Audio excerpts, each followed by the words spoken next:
Évangile de Jésus-Christ, selon saint Marc 4, 21-25. En ce temps-là, Jésus disait à la foule: Est-ce que la lampe est apportée pour être mise sous le boisseau ou sous le lit? N'est-ce pas pour être mise sur le lampadaire? Car rien n'est caché, sinon pour être manifesté. Rien n'a été gardé secret, sinon pour venir à la clarté. Si quelqu'un a des oreilles pour entendre, qu'il entende. Il leur disait encore: Faites attention à ce que vous entendez.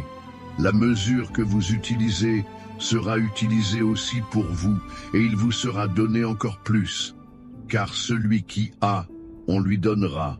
Celui qui n'a pas, on lui enlèvera même ce qu'il a. Acclamons la parole de Dieu, la lampe du village. Il était une fois un petit village niché au creux des montagnes. Les habitants y vivaient paisiblement, mais une chose les préoccupait. Une partie du village était plongée dans l'obscurité chaque nuit, car il n'y avait pas assez de lampes pour éclairer les ruelles.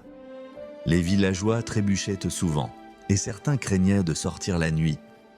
Un jour, un voyageur passa par le village et apporta avec lui une lampe magnifique, brillante et conçue pour éclairer les lieux les plus sombres. Voyant la situation du village, il leur dit: « Voici une lampe que je vous offre. Elle est puissante et peut éclairer tout le village si elle est bien placée. Mais elle doit être mise en hauteur au sommet du lampadaire principal.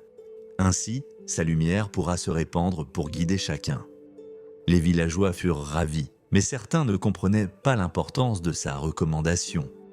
Un homme, jaloux de cette belle lampe, s'en empara en secret et la plaça chez lui, sous son lit, en pensant: « Je garde cette lumière pour moi seul. Elle brillera pour ma maison et je ne la partagerai pas. » Mais sous le lit, la lampe manqua d'air et sa flamme s'éteignit. Le village resta dans l'obscurité et la précieuse lumière disparut.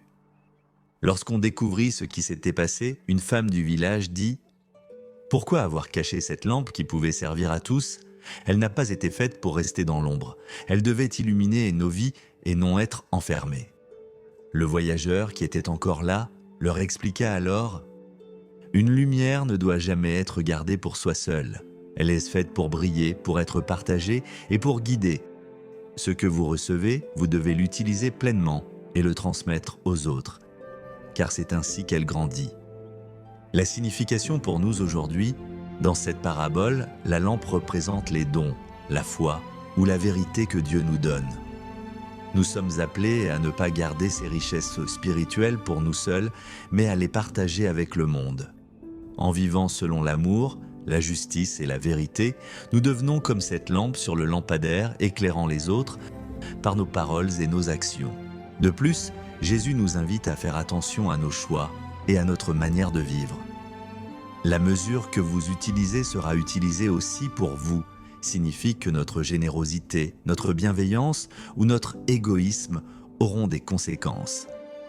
Si nous donnons avec amour, nous recevrons davantage en retour. Mais si nous nous renfermons sur nous-mêmes, nous risquons de perdre même ce que nous croyons posséder. Alors aujourd'hui, réfléchissons. Quelles sont les lampes que nous avons reçues dans nos vies? Nos talents, notre foi, notre temps, nos ressources, comment les utilisons-nous? Mettons-nous notre lumière en hauteur pour guider les autres, ou la cachons-nous par peur ou égoïsme?